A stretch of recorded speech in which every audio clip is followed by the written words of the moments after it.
네, 한국 근현대사 특강 제 이제 마지막까지 왔습니다. 제 14강이 되겠습니다. 자, 14강에서는 우리가 그 우리 민주화의 역사에 대해서 한번 짚어보도록 하겠습니다. 우리가 48년 해방 이후에 이승만 정권의 뭐 여러 가지 뭐 자신들의 뭐 독재를 위한 뭐 여러 가지 내용들과 그다음에 그 뒤에 이제 4.19 혁명 그리고 5.16 군사 쿠데타를 통해서 집권한 뭐 박정희 정부 그리고 그 뒤에 뭐 여러 가지 유신 이야기라든지 아니면 그다음 이제 11.6 사태 그리고 그 뒤에 12.12 사태 12.12 군사 쿠데타 광주 민주화 운동 등등 해서 1987년 6월 민주항쟁까지 내용들을 한번 쭉 간단하게 한번 훑어보도록 하겠습니다. 자, 이런 교과서 331페이지부터 한번 보도록 하겠습니다. 자, 제일 먼저 이제 이승만 대통령 나오고 있지요. 예. 우리 초대 헌법 같은 경우는 대통령 미국의 헌법을 그대로 거의 뽐땄기 때문에 우리 대통령의 임기가 4년이었고요. 4년이고 이제 연임이 가능했다. 두 번까지 할 수 있었다. 이런 내용이 되겠고요. 그리고 앞에서도 봤겠지만 뭐 대통령을 국회에서 선출하는 간접선거제였습니다. 자, 그 내용을 기억하면서 한번 보도록 하겠습니다. 자, 전쟁 중에도 이제 정치권에서는 6.25 전쟁 때입니다. 바로 치열한 싸움이 전개되고 있었다. 뭐 한국민주당 기존까지 이제 이승만을 지원하던 이 당인데요. 이 당이 이제 초대 내각 구성에서 좀 소외를 받게 되니까 이승만과 이제 갈등을 일으키면서 바로 이름을 바꾸고 이승만의 힘을 좀 줄이기 위한 내각 책임제 개헌을 추진하게 되면서 이제 싸우게 되겠습니다. 그래서 이승만 같은 경우 독재가 아니라 예, 대통령 직선제로 이렇게 바꾸려고 했었고요. 예, 직접 선거제로 바꾸려고 했는데 국회에서 이걸 부결시켜 버렸습니다. 이에 불안을 느낀 이승만이 바로 예, 부산, 경남, 경북에 계엄령을 선포하고 야당 국회의원 등을 바로 자신들이 반대하던 국회의원들을 뭐 군대를 끌고 가버리고요. 예, 뭐 그렇게 해버렸습니다. 이걸 부산 정치파동이라고 이야기하고요. 그리고 뭐 여러 가지 뭐 대통령 직선제 뭐 이걸 뼈대로 뭐 여러 가지 내용들을 이렇게 짜집기를 하게 됩니다. 이렇게 해서 이제 뭐 여러 가지를 발췌했다고 해서 이제 발췌 개헌이라고 하는데요. 1952년 7월에 발췌 개헌을 하게 됩니다. 이때도 뭐 여러 가지 이제 뭐 여기에 찬성 안 하면 뭐 다시 끌고 간다는 이런 강압적인 분위기 속에서 대통령 선거를 실시하고 그리고 이승만은 2대 대통령에 당선이 되었고요. 다시 있죠. 예, 3대 대통령 선거를 앞두고 이제 뭐 이승만 대통령 같은 경우 이때까지 헌법상으로는 대통령을 두 번까지만 할 수 있는데 다시 집권하고 싶은 욕심에 이 초대 대통령에 대해서는 두 번 아니라 여러 번 할 수 있다고 헌법을 바꾸려고 했습니다. 이렇게 바꾸려고 하는 데 대해서 이때 당시 국회의원의 3분의 2에 해당하려면 바로 136명이 돼야 되는데요. 135명의 찬성을 얻어서 부결이 되었었습니다. 바로 오른쪽에 나와 있습니다. 제적 의원이 203명이었고요. 3분의 2는 135.333이니까 3분의 2 이상이 되려면 136이 되어야 됩니다. 헌법을 개정하려면. 그렇지만 이건 뭐 이승만 정부에서 뭐 여러 가지 수학자들을 동원해가지고 해계한 논리로서 맞죠? 0.333이라고 하는 것은 사람이 아니기 때문에 뭐 반올림 원칙 445입이라고 하는 것은 오늘날 말로 하면 반올림입니다. 반올림 체계하에서 버려야 한다. 따라서 135가 3분의 2니까 이것은 이제 통과가 된 거다. 이렇게 해가지고 결국은 통과되었음을 선포를 해버립니다. 그렇게 돼서 다시 뭐 선거를 하게 되겠지요. 자, 넘어가고요. 그렇게 해서 결국은 1956년 선거를 하게 되는데요. 대통령 선거를 하게 되는데 여기에 대해서 이제 국민들도 점차 싫어하고 뭐 이렇게 되니까 결국은 이승만 같은 경우는 상대 후보였던 신익희가 선거 유세 도중에 사망을 하였기 때문에 그렇죠? 사망을 하였기 때문에 뭐 무소속의 조봉암과 이제 대결을 해서 결국은 자신이 대통령이 되고요. 바로 부통령 같은 경우 이제 민주당의 장면이 당선되고 자유당 후보가 이제 낙선이 되게 됩니다. 특히 조봉암이 이렇게 많은 표를 얻은 것에 이제 이승만이 놀라가지고 조봉암 등 이 진보당 간부들을 여러 가지 제명을 씌워서 이제 구속을 하게 됐는데요. 이제 특히 뭐 조봉암이 이제 사형 집행을 하게 됐는데 이때 제명이 간첩죄였는데 어떤 게 간첩이었냐 그러면 바로 이때 조봉암이 우리 남한 지역에서는 처음으로 평화통일론을 주장을 했습니다. 바로 이 조봉암 씨가 남북한이 이렇게 이때까지만 하더라도 이승만의 주장 중에 하나가 바로 북진 통일이었죠. 우리가 힘을 키워서 북한으로 쳐들어가서 통일을 해야 된다 이거였는데 그게 아니라 어차피 우리 민족들인데 서로 이렇게 피를 보는 것보다 남북이 협상을 해서 평화 통일을 이뤄야 한다는 오늘날로 치면 당연한 주장인데요. 예, 이때 당시에는 이제 이승만 정권이 바로 이것을 문제 삼아서 북한의 사주를 받았다 해서 간첩죄를 씌워가지고 증거도 없는데 결국은 사형까지 시켜버립니다.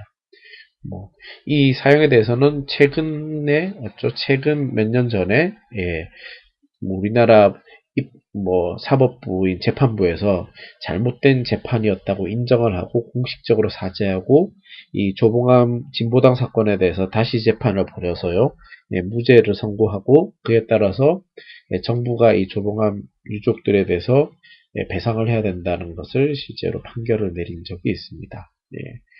자, 그렇게 돼서 이제 다시 4년간 또 대통령을 하게 됐죠, 이승만이. 예. 여러 가지 내용들이 나와 있습니다. 밑에 조봉암과 진보당 사건 내용이 나와 있습니다. 자, 오른쪽으로 보도록 하겠습니다. 자, 북한 지역의 권력 투쟁 내용인데요. 북한 지역은 당연히 남노당 계열을 중심으로 한 박헌영이 있었고, 북한 쪽인 이제 김일성이 있었는데, 바로 6.25 끝난 뒤에 6.25에서 바로 남한 지역 활동을 제대로 못해가지고 전쟁에서 이기지 못하였다는 책임을 물어서 남로당 간부들을 숙청을 하게 됩니다. 그래서 김일성의 약간 경쟁자가 될 만한 세력들이 다 제거가 되고요. 결국에 이제 김일성 중심으로 이렇게 권력들이 모이게 되고, 그리고 김일성 숭배, 우상 숭배, 바로 우상화가 이렇게 돼버립니다. 반대파들은 이제 결국은 다 제거가 돼버리게 되겠지요. 그래서 김일성 주체 사상이 이제 완성이 되겠고요. 특히 중국과 소련이 이렇게 개입을 하니까 여기에 대해서 이제 주체라 말을 동원하면서 스스로의 사상을 만들어내게 되겠습니다. 자, 북한 이야기는 여기까지 하고요. 이승만에 대한 내용을 봤습니다. 그럼 우리 뒤쪽으로 가지고 바로 4.19 내용으로 한번 바로 가보도록 하겠습니다. 예.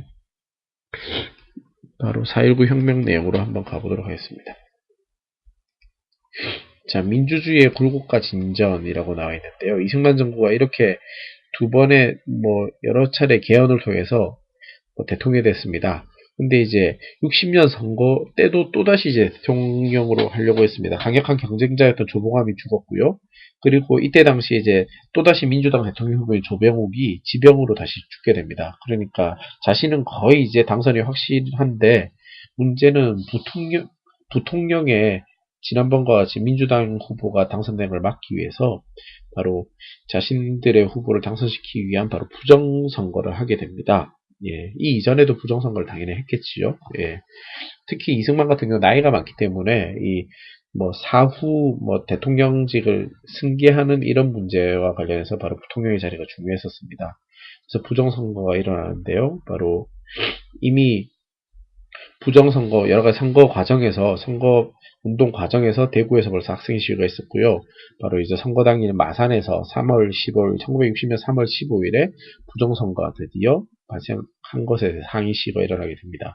자유당이 사전 투표라고 하는 방식으로 부정선거를 했는데요. 뭐냐면 투표 용지를 미리 빼돌려서 바로 이 자유당 후보에 대해서 표기를 한 다음에 미리 투표함에 집어넣어 버렸습니다. 근데 이게 문제는 뭐냐 그러면 바로 이게 많은 사람들이 투표를 하는 과정에서 투표 용지가 모자라게 되는 사태가 발생하고, 따라서 여기에 대해서 부정선거 항의를 하게 되니까 여기에 경찰들이 총을 쏘면서 진압을 하게 되었습니다. 그리고 이제 언론 보도를 통제를 해가지고 이걸 막았는데요. 근데 이제 4월 11일에 마산 앞바다에 눈에 경찰이 쏜 체류탄이 박힌 채로 이 김주열이라고 하는 학생의 시신이 물 위에서 떠올랐습니다. 이에 이제 모든 진압한 내용을 알게 되고 마산 시민들이 폭발하게 되었고요. 이 폭발력이 이제 전국적으로 퍼지게 되면서 바로 4월 18일 서울의 시위, 그리고 4월 19일에 이제 전국적인 시위로 번지게 되겠습니다. 다음 페이지 가보도록 하겠습니다. 자, 사진으로 보는 4.19 혁명이라고 나와 있는데요. 4.19의 과정들에 대해서 나오고 있습니다. 주도한 계층이 이제 서울 쪽에서는 주로 대학생들이 되겠죠. 네, 여기 연대기표가 있는데요. 한번 쫙 보십시다. 바로 3월 15일에 마산에서 시위 있었고요. 그리고 이게 전국적으로 퍼져서 4월 18일에 고려대 학생들의 시위에 대해서 깡패 이정재 등 이제 정치 깡패들을 동원해가지고 여기에 구탈하게 되니까 결국은 이제 바로 4월 19일에 학생들과 시민들이 전체적으로 다 나섰고요. 그리고 여기에 대해서도 꿈쩍도 안 했는데 4월 25일에 학생의 피해 보답하라는 바로 대학 교수들의 시위가 일어나고요. 결국은 여기에 못 이겨서 4월 26일에 이승만이 물러나겠다라고 하면서 이제 결국은 성공한 혁명이 되었습니다. 그래서 이제 4.19 혁명이라고 우리가 이름을 붙이게 됐습니다. 자, 쭉쭉 빨리 한번 보도록 하겠습니다. 근데 4.19 혁명 이후에 이 민주당 정권이 이제 정권을 잡게 되는데요. 이 민주당 정권은 자신들의 힘으로 정권을 잡았다기보다는 시민의 힘으로 정권을 잡았다 보니까 힘이 없었습니다. 그래서 선거를 통해서 이렇게 집권을 하기는 했겠지만, 이들 자체도 약간은 좀 무능하기도 했고요. 그리고 시민들의 여러 가지 요구들이 이제 본물 터지듯 터지기 시작하였습니다. 그래서 시민들과 이렇게 생각의 괴리도 많았고요. 이 민주당 정권도 어떻게 보면 약간 좀, 우파 정권 이라고 할 수 있었기 때문에 결국 이렇게 혼란에 빠지다가 결국은 박정희가 이끈 부대에 이끌려 5.16 군사 쿠데타를 맞게 되면서 이제 종말을 구하게 되겠습니다. 자, 5.16 군사 독재 보시면 되겠습니다. 1961년 5월 16일에 바로 박정희 소장을 중심으로 한 일부 군인들이 나라가 이렇게 혼란한 틈을 타서 북한이 쳐들어올지 모른다. 우리가 북한으로부터 나라를 구해야 되겠다 해서 나라를 장악을 해버리게 됩니다. 장악을 해버리고요. 이때 잘한 일들이 몇 가지 있죠. 불량배들을 소탕해버리고, 전국적으로 여러 가지 내용들을 군인으로서 바로 할 수 있는 여러 가지, 맞죠? 과감한 정책들을 실시해서 바로 국민들의 좀 지지를 얻게 되고요. 63년 여름까지 정권을 민간에 이양하기로 약속을 했지만, 비밀리에 바로 자신이 정치를 할 준비를 다 한 다음에 군인으로부터 이렇게 제대를 하고 대통령 후보로 출마해서 드디어 대통령으로 당선이 되게 됩니다. 당선된 이후에 이제 여러 가지 내용들이 있죠.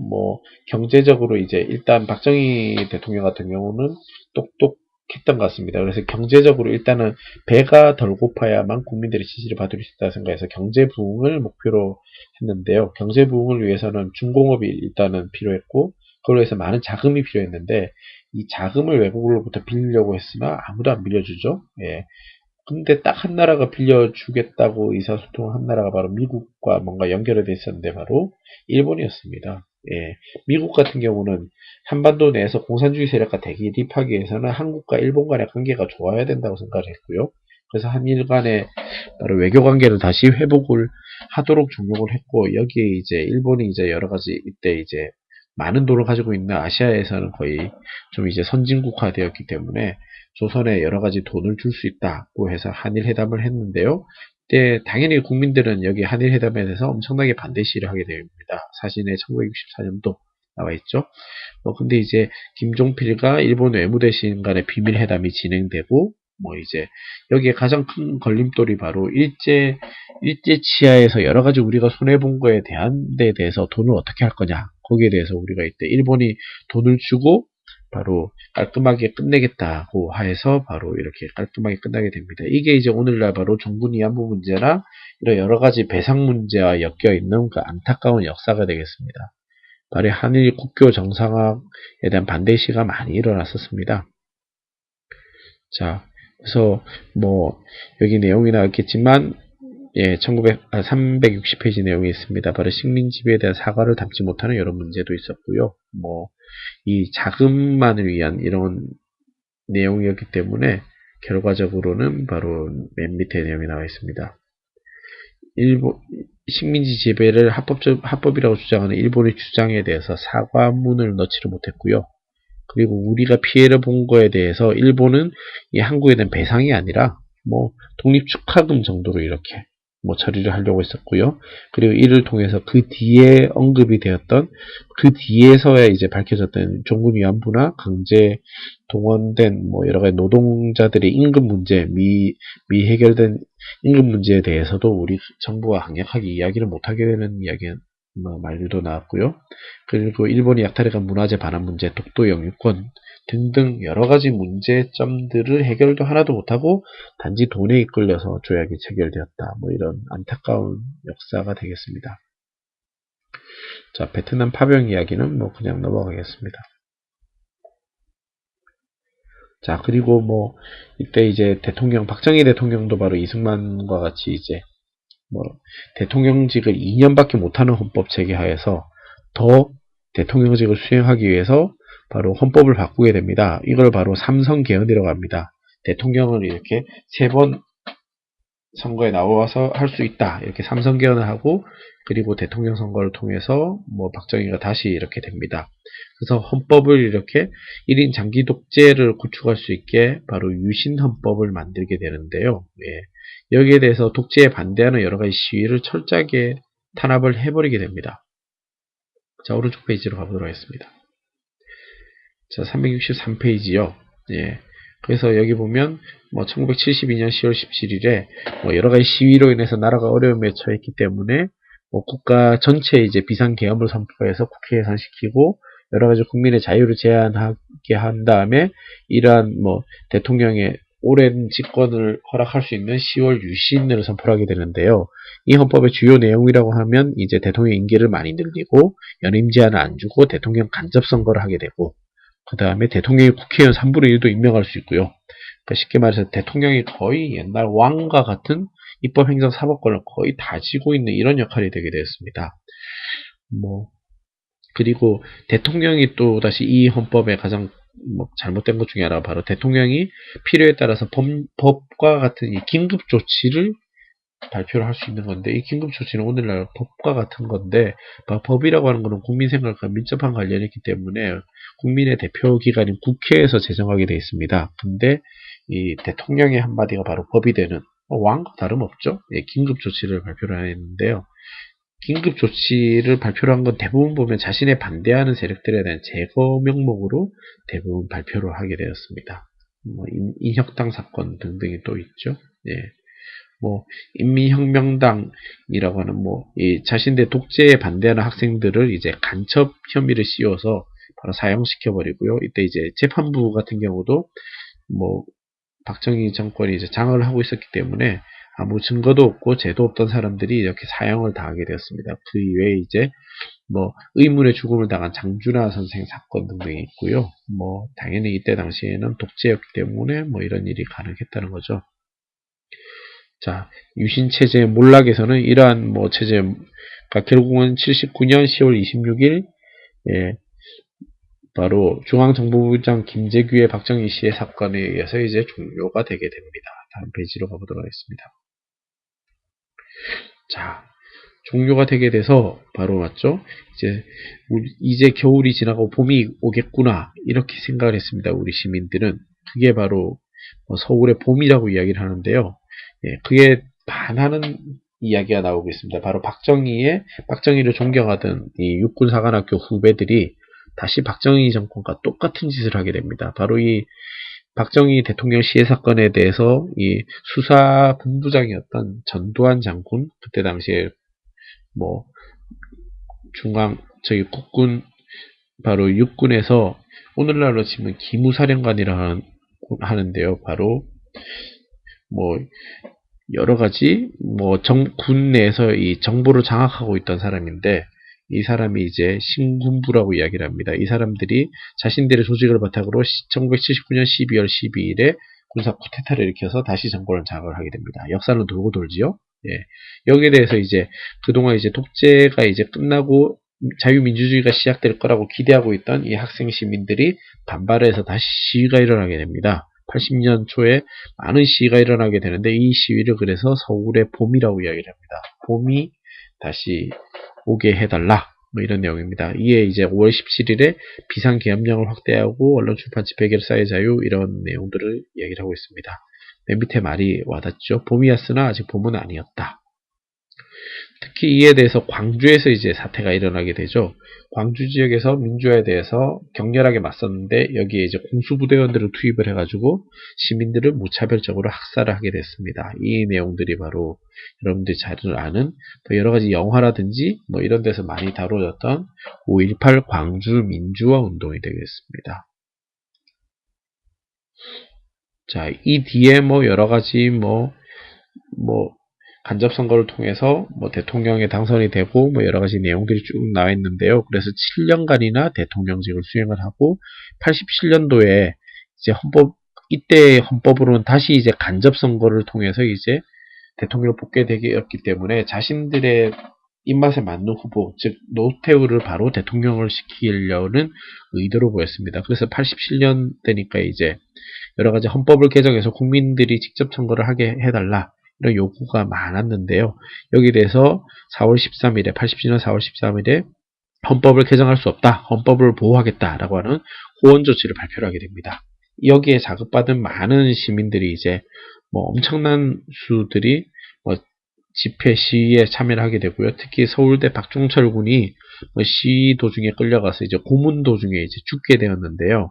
이 고문 도중에 죽은 것을 뭐 소위 말해서 뭐 고문을 한 게 아니라 수사 과정에서 책상을 탁 치니까 갑자기 죽었다. 이렇게 경찰에서 발표를 하게 되면서 국민들이 다들 이제 분노를 하게 되고 그래서 이제 전국적으로 이제 시위가 커지게 됩니다. 이게 바로 6월 10일에 일어난 박종철 고문살인 뭐 집회, 규탄 집회가 이제 일어나게 되고요. 그리고 뭐 특히 학생 또 연세대 학생 이한열이라고 학생이 또 체류탄에 맞아서 죽었는데 이 내용 체류탄에 맞는 거는 실제로 사진에 찍혔습니다. 예, 뭐 뒤에 가면 자료 사진이 있을 텐데요. 이 사진을 통해서 전국적으로 퍼지게 되고 결국은 전국의 시민들이 다 들고 일어나서 엄청난 시위가 일어나게 됩니다. 뭐 서울에서만 하더라도 거의 뭐 몇백만 명이 시위에 참여를 했다고 하니까요. 예, 여기에 결국은 굴복을 해서 정부 여당이 6월 29일에 대통령 직접 선거제로 헌법을 바꾸겠다라고 하는 바로 6.29 민주화 선언을 하게 되었습니다. 그러면서 이제 결과적으로 뭐 우리 다시 4.19 이후 처음으로 다시 시민운동이 성공을 하게 됐습니다. 이때 이제 대통령 직접 선거제로 헌법을 개정을 하게 되고요. 그러고 이제 대통령 임기를 5년이고 한 번밖에 못하게 이렇게 헌법이 바뀌었는데 이렇게 바뀐 헌법이 이제 오늘날까지도 이어져서 예, 올해도 대통령 선거가 있지요. 바로 올해 대통령 선거처럼 계속 이 헌법 체계 아래서 계속 대통령이 선출이 되고 있습니다. 뭐 이 뒷이야기는 뭐 여러분 잘 아시겠지만 뭐 아이러니하게도 야당 지도자였던 김영삼, 김대중의 분열로 인해서 노태우가 대통령에 당선되고요. 그리고 그 뒤에 뭐 3당 합당을 통해서 거대한 여당이 형성이 되고 김영삼, 그다음 김대중, 뭐 노무현, 뭐 현재 이명박 대통령까지 이렇게 대통령들이 이렇게 탄생을 하게 됐습니다. 자, 여기까지 우리 민주화 역사에 대해서 간략하게 정리를 한번 해봤습니다. 민주화 역사는 여러분들이 자세하게 내용을 파악을 할 필요는 없겠지만요. 최소한 어떤 사건이 언제 일어난 거고 그 다음에 순서들 기억해야 되겠고요. 시기를 잘 물어봅니다. 그 다음에 뭐 그 내용에 대해서는 어느 정도 기본적인 내용은 알고 있어야 되겠습니다. 자, 여러분 저기 한국 근현대사 특강 지금까지 14강까지 모두 마쳤습니다. 감사합니다.